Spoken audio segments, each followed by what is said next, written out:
Comment entraîner ton esprit à attirer une richesse illimitée? Les autres diront que c'est de la chance, ils diront que c'est une coïncidence, ils prétendront que tu es né avec quelque chose qu'ils n'ont pas. Mais ils ne verront jamais les nuits où tu t'es battu contre tes propres doutes, les matins où tu t'es réveillé sans rien d'autre qu'une vision et un feu ardent dans la poitrine. La richesse ne répond pas aux vœux, elle s'incline uniquement devant ceux qui la commandent avec toute la puissance de leur esprit. Focus, persévérance, une clarté inébranlable. Tu n'es pas né pour être moyen, tu n'es pas venu sur cette terre simplement pour survivre. Tu es ici pour bâtir, pour t'élever, pour transformer la réalité en une œuvre d'art, forgée par la pensée et solidifiée par l'action. Voici la vérité que peu oseront te dire. La richesse n'est pas quelque chose que tu poursuis, c'est quelque chose que tu attires, en devenant la personne qui la mérite. Entraîne ton esprit à penser, à agir et à croire comme si tu étais déjà propriétaire de cette fortune. Si tu peux maintenir l'image de ton succès si vivante qu'elle brûle derrière tes paupières, si tu disciplines tes pensées avec la précision d'un maître artisan, alors la richesse ne pourra pas te résister. Elle viendra à toi aussi sûrement que le soleil se lève parce qu'elle n'a pas d'autre choix. Ce n'est pas une histoire de s'enrichir vite. Il n'existe aucun raccourci secret. C'est un processus. Devenir la personne que la richesse attire, parce que tu incarnes ce que tu crois, parce que ta manière de penser agit comme un aimant. Chaque fortune a commencé par une pensée. Andrew Carnegie a imaginé un monde bâti grâce à l'acier. Thomas Edison a rêvé d'un futur où l'obscurité serait remplacée par la lumière. Henry Ford a eu la vision de rendre l'automobile accessible à tous, pas seulement aux riches, mais à chaque rêveur assez courageux pour y croire. Ils ont entraîné leur esprit à obéir à leur vision, à ignorer le bruit du monde et à suivre la musique que seuls eux pouvaient entendre. C'est ainsi que naît la richesse. Ton esprit est le centre de commandement. C'est le sol fertile d'où germent tous tes résultats.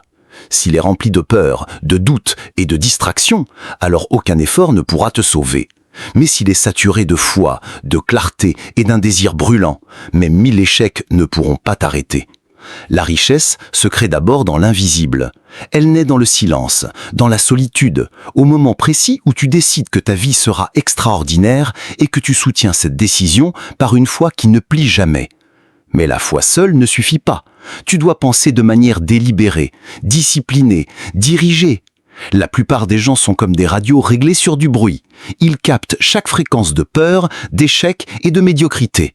Ils se lèvent en réagissant, en dérivant, en se laissant balloter par ce que la vie leur impose.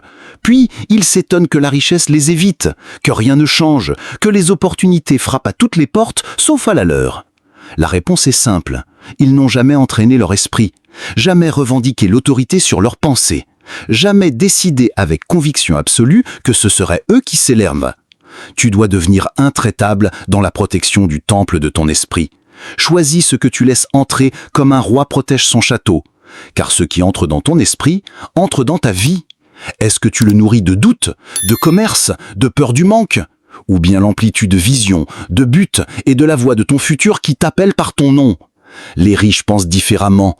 Ils ne regardent pas ce qui est, ils regardent ce qui pourrait être. Ils ne demandent pas « puis-je me le permettre ?» Ils demandent « comment puis-je le créer ?» Ils ne voient pas les problèmes comme des obstacles, mais comme des énigmes prêtes à être résolues par leur volonté. Et ils ne craignent pas l'échec, ils s'en nourrissent, car l'échec pour eux n'est pas une défaite, c'est une donnée, une direction, un perfectionnement. Alors, comment commencer cette transformation ? En reprenant le contrôle de ton esprit. Réveille-toi avant que le monde ne hurle, trouve le silence avant le chaos. Assieds-toi avec tes pensées et décide du genre de vie que tu es en train de bâtir. Ne laisse pas les infos, les opinions des autres ou les échecs d'hier écrire ton histoire d'aujourd'hui. C'est toi qui l'écris. C'est toi l'auteur. Tu la conçois comme un architecte dessine un gratte-ciel. Pas de hasard, mais avec intention. Chaque matin, programme ton esprit avec clarté. Pas « j'espère y arriver », mais « j'y arriverai ». Pas « j'aimerais avoir plus », mais « je deviens plus ». Pas « un jour », mais « aujourd'hui est le jour où j'avance ». La richesse que tu désires n'est pas en dehors de toi, elle commence à l'intérieur. De l'autre côté de ta discipline se cache une vie nouvelle. Apprends à entraîner ton esprit à voir l'abondance, même dans les plus petites choses. Habitue-le à rester concentré quand tout autour cherche à te distraire. Apprends-lui à persévérer quand les autres abandonnent. Et surtout, fais-le chaque jour. Pas une fois de temps en temps, pas quand tu en as envie, chaque jour. Parce que le succès n'est pas une destination, c'est une fréquence mentale, un rythme intérieur, une vibration à laquelle tu t'accordes. Et quand tu l'atteins, le monde commence à plier devant toi. Mais écoute bien, tu seras mis à l'épreuve. La vie t'enverra des tempêtes. Les gens douteront de toi. Tu échoueras plus de fois que tu ne peux l'imaginer. Mais si ton esprit est forgé dans le feu de la foi, de la discipline et de l'action, rien ne pourra te briser. Et c'est à ce moment-là que la richesse commencera à venir à toi. Pas par chance, mais parce que tu seras devenu la personne que la richesse choisit de récompenser.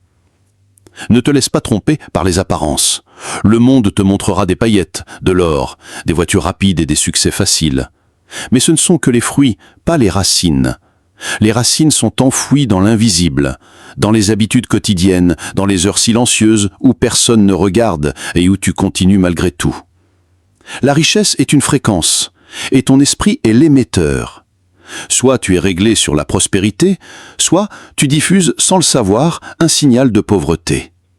Souviens-toi, la rareté est un virus de l'esprit. Il se propage à travers des phrases comme « je ne peux pas »,« c'est trop cher »,« les gens comme moi n'ont pas accès à ça ». Chaque fois que tu le dis, même en plaisantant, tu renforces des chaînes qui n'auraient jamais dû t'appartenir. Mais l'abondance commence par un murmure, une petite voix intérieure qui dit « il y a plus ». Il y a assez. Il y a toujours un chemin. Les grands de ce monde ont écouté cette voix. Ils l'ont suivie dans l'obscurité, quand personne d'autre n'y croyait. Parce qu'ils savaient une chose essentielle. Un esprit entraîné à croire en l'abondance finit toujours par la trouver. Pas parce que c'est facile, mais parce que c'est inévitable. Edison a échoué plus de 10 000 fois avant d'inventer l'ampoule. Était-il fou? Non. Il était dévoué. Il avait entraîné son esprit à voir chaque échec, non pas comme une fin, mais comme une marche de plus vers son but. Voilà le véritable esprit de richesse. Walt Disney, lui, a été licencié, rejeté, ruiné. On lui a même dit qu'il manquait d'imagination. Pourtant, il possédait ce que peu de gens osent construire. Un plan mental si clair, si vivant, qu'il pouvait déjà marcher dans les allées de Disneyland bien avant que le monde ne croie en son rêve. Tu dois faire de même. Construis ta vision dans ton esprit. Rends-la si réelle, si palpable, que lorsque les autres te traiteront de fou, tu souriras, car tu sais déjà où tu vas. Ce n'est pas de la fantaisie, c'est de la discipline mentale. C'est de la force intérieure. C'est l'alignement entre tes pensées, tes émotions et tes actions. Et quand tout cela est en harmonie, le monde commence à s'incliner devant toi. On n'attire pas la richesse en la suppliant de venir. On l'attire en devenant irrésistible, en devenant si précieux, si clair, si aligné avec son but, que l'univers n'a d'autre choix que de répondre. Ce n'est pas de la philosophie, c'est une loi universelle, aussi réelle que la gravité ou le temps. La clarté est le commencement du pouvoir. Tant que tu ne sais pas exactement ce que... Et une fois qu'il l'accepte, ton corps commencera naturellement à agir en cohérence. Voilà comment vivent les riches. Ils agissent à partir de l'identité de leur vision, pas à partir de leur situation actuelle. Ils ne se disent pas « Quand mon compte en banque sera rempli, je penserai comme un leader ». Non, ils pensent déjà comme des leaders, des créateurs, des bâtisseurs. Parce que la richesse n'est pas un résultat, c'est un miroir, un reflet de ton état d'esprit, un reflet de tes standards, un reflet de ce que tu acceptes et de ce que tu refuses. Élève tes standards et regarde tes résultats se transformer. Refuse de parler comme si tu étais pauvre. Refuse de penser en termes de limites. Refuse de t'entourer de ceux qui empoisonnent ton esprit de doute et de petitesse. Ton environnement compte. Ton environnement nourrit ton subconscient, bien plus que tu ne l'imagines. Si tu passes ton temps entouré de personnes qui pensent petit, qui rêvent petit et qui tremblent face au moindre risque, tu finiras toi aussi par rétrécir pour entrer dans leur zone de confort. Mais place-toi parmi des visionnaires. Entoure-toi de gens qui t'élèvent, qui t'obligent à sortir de ta zone habituelle, qui exigent le meilleur de toi. Alors ton esprit se hissera à un autre niveau. Chaque pensée est une graine. Chaque jour, tu l'arroses avec tes émotions, tu la nourris avec ton attention, tu la renforces avec la répétition. Alors, plante les graines de la richesse, plante les graines de l'abondance, plante les pensées puissantes qui disent « je mérite, je suis capable, je construis quelque chose qui me survivra ». Et ensuite, passe à l'action, pas seulement dans le monde matériel, mais surtout dans ton monde intérieur. Affirmation quotidienne, visualisation, conditionnement mental permanent. Voilà là où la plupart échouent. Ils se fixent des objectifs, mais oublient de reprogrammer l'esprit qui a créé leur manque au départ. On ne guérit pas la rareté simplement avec plus d'efforts. On la supprime en effaçant le logiciel de la pénurie qui tourne dans notre esprit. Désinstalle-le, supprime-le et installe la vérité. Tu es le créateur de ta réalité. La richesse ne se trouve pas à l'extérieur. Elle se met en toi, dans ton potentiel, attendant que tu y crois. Tu ne peux pas dépasser l'image que tu as de toi-même. Si tu te vois comme un survivant, une victime ou quelqu'un qui lutte, alors même si l'argent arrive, il ne restera pas. Mais si tu te vois comme puissant, bâtisseur, créateur de valeur pour le monde, alors l'argent collera à toi comme la gravité. Car l'argent va là où il est accueilli, respecté et attendu. Et attention, ce n'est pas une question d'arrogance, mais d'alignement. Tu ne dis pas « je mérite la richesse car je suis spécial », tu affirmes « je deviens la personne capable de créer cette richesse car j'ai quelque chose d'unique à offrir au monde ».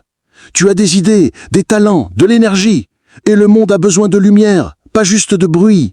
C'est pour ça que tu dois construire ta richesse, pas uniquement pour le confort, les voitures ou les vêtements, mais parce que ta richesse est ton pouvoir de servir, de créer, d'élargir le champ des possibles autour de toi. L'argent n'est pas la racine du mal. Ce qui détruit, c'est la peur, la faiblesse, l'absence de but. L'argent n'est qu'un amplificateur. Si tu es généreux, il amplifie ton don. Si tu es discipliné, il multiplie ton impact. Mais si tu es perdu, il accélère ta chute. Voilà pourquoi ta première fortune doit se bâtir dans ton esprit et non dans ton portefeuille. Sans un mental discipliné, l'argent s'échappera comme du sable entre tes doigts. Mais avec un esprit entraîné, chaque euro devient une graine, un soldat au service de ta vision, un outil au service de ta mission. Alors, le facteur décisif n'est pas le talent, ni le passé, ni la chance. C'est l'état d'esprit. Ton mental travaille soit pour toi, soit contre toi. Il n'existe pas de terrain neutre. Alors, comment en faire ton atout le plus précieux? Tu le programmes, comme un logiciel. Tu le nourris de pensées de richesse, tu les répètes jusqu'à ce qu'elles deviennent des vérités. Tu visualises tes objectifs jusqu'à ce qu'ils soient si familiers que l'échec paraisse étranger. Tu t'entoures de personnes qui pensent grand, qui vivent avec un but clair, qui ne craignent pas la réussite, elles l'attendent. Et tu élimines les distractions comme un chirurgien enlève une tumeur. Sans compromis, sans excuse. Parce que tu bâtis un empire, et les empires ne sont pas construits par ceux qui s'arrêtent à chaque distraction. Ton focus est ta fortune, protège-le comme de l'or. Il te faut aussi entraîner tes émotions, car le chemin vers la richesse ne sera pas une ligne droite. Il y aura des sécheresses, des détours, des jours où rien ne fonctionne. Ton esprit te suppliera d'abandonner. Mais c'est là que la résilience émotionnelle sépare les fauchés des audacieux. Tu dois apprendre à agir indépendamment de tes émotions, à tenir les promesses que tu t'es faites même après que l'enthousiasme du départ ait disparu. Un esprit orienté vers la richesse ne dépend pas de la motivation, il dépend de la décision. Il avance avec intention, il ne négocie pas avec la faiblesse. Et quand la tempête arrive, car elle arrivera, souviens-toi, tu n'es pas la tempête, tu es la force qui traverse la tempête. Chaque revers t'affûte, chaque échec t'apporte un enseignement, chaque rejet polit ton tranchant. C'est comme ça que pensent les riches. Ils n'ont pas peur des pertes, ils les transforment. Ils ne fuient pas l'adversité, ils grandissent à travers elle. Car ils savent une chose que la plupart ignorent. Le feu qui brûle tes excuses est le même feu qui forge ta fortune. Mais voici le vrai tournant. Tout ce savoir, tous ces livres, toute cette motivation ne valent rien sans une décision. Tu dois franchir la ligne invisible entre « je veux » et « je vais ».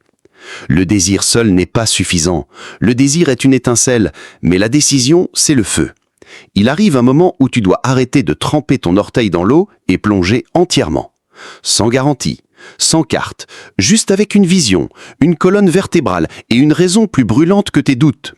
L'univers ne répond pas à l'hésitation. Il répond à l'audace, à la clarté, à la foi inébranlable, soutenue par une action implacable. Pense à Henry Ford. Quand on lui a dit que le moteur V8 était impossible, il n'a pas répondu « peut-être qu'ils ont raison ». Il a dit « construisez-le quand même ».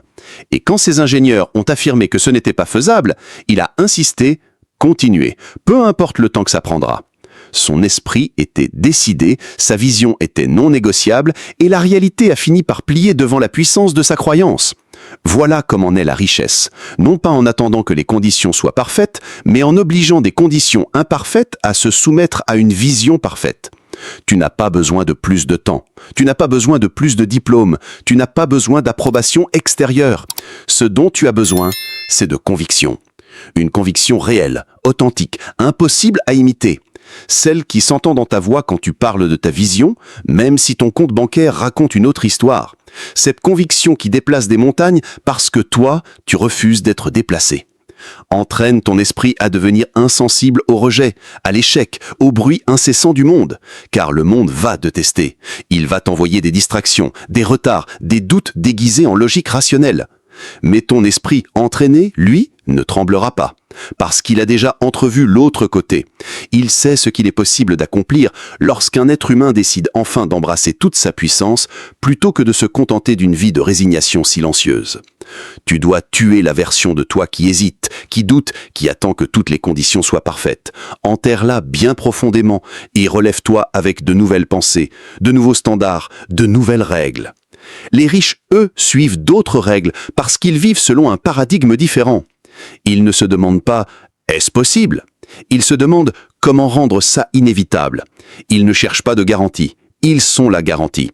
Leur esprit est programmé pour s'attendre à réussir, pour s'adapter quand il le faut, pour pivoter si nécessaire, mais jamais pour reculer. C'est ça, entraîner son mental à attirer une richesse illimitée, l'aligner à la vérité, le nourrir de vision, le discipliner par l'action, l'élargir avec un but clair et le protéger comme ton bien le plus précieux. Personne ne le fera à ta place, mais une fois que tu prends cette décision, une fois que tu entres pleinement dans ta puissance, tout change. Parce que la richesse n'est pas un chiffre, ce n'est pas un style de vie, c'est un état d'être. C'est ta manière de marcher, de penser, de réagir face au chaos, face aux opportunités, face aux échecs comme face aux victoires. La richesse, c'est la personne que tu deviens en la créant. Et quand tu deviens cet homme ou cette femme qui pense, agit et vibre en harmonie avec l'abondance, alors le monde n'a d'autre choix que de te refléter ça. Les portes s'ouvrent, les ressources apparaissent. Les bonnes personnes se présentent. Pas par hasard, mais parce que tu es devenu un aimant, une force, une présence impossible à ignorer. Alors arrête de courir après les choses, commence à les attirer. Redresse-toi, clarifie ton esprit, focalise ta vision, avance avec intention, parle avec puissance. Travaille comme si ta vie en dépendait, car elle en dépend. Ce n'est pas un jeu, c'est le reste de ta vie qui est en jeu. Tu n'es qu'à une décision de ce souffle rare où la richesse devient normale, où l'effort devient joie, où le but devient profit et où la vie ne t'arrive plus mais passe à travers toi. Entraîne ton esprit et tout le reste suivra. Parce qu'une fois que ton mental est riche, le monde n'a pas d'autre choix que de s'aligner. Souviens-toi de ceci, la répétition est le sculpteur de ton destin. Tu ne deviendras pas ce que tu visualises une seule fois. Tu deviendras ce que tu visualises sans relâche, chaque jour, encore et encore, jusqu'à ce que ton cerveau ajuste tes comportements, tes standards et ton environnement pour refléter ton identité intérieure. Ce n'est pas de la magie, c'est de la biologie. Alors réécoute cette vérité, encore et encore et encore, jusqu'à ce qu'elle s'imprime dans ton esprit et ton subconscient, jusqu'à ce que les résultats que tu recherches deviennent inévitables.